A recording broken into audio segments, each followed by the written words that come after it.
So the next thing you need to know is that the order of CSS matters. So we are working in that file there, and I'm just going to go and copy all that, and now we have 06 here. And so the order matters. And if we back this up a bit and we go back to style, and then we have H1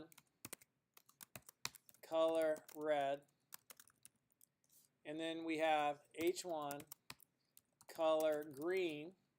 What color is H1 going to be? Yeah, it's going to be green, because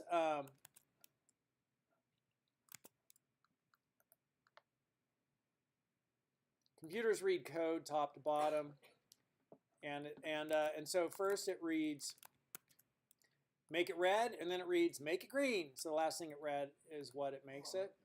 And now if I wanted this to be in its own sheet, I would again just use the link, and I would drop in to main here, right? That stuff without those.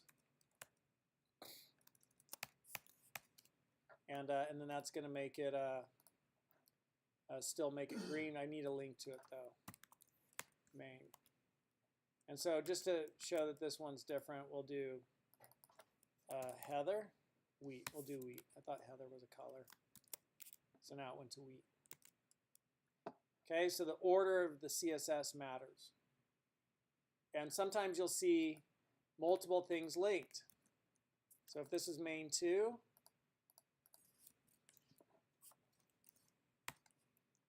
whoops.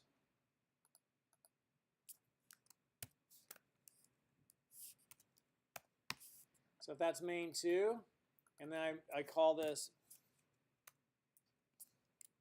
I don't know, for screen, right?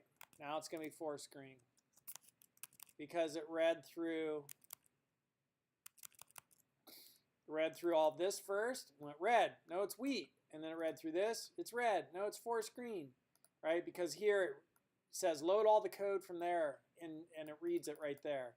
Now load all the code in from this one, and it reads it all right there. So sometimes you'll see multiple style sheets pulled in, okay? And it just reads it in order. So the order of CSS matters. The order of CSS matters is the takeaway there.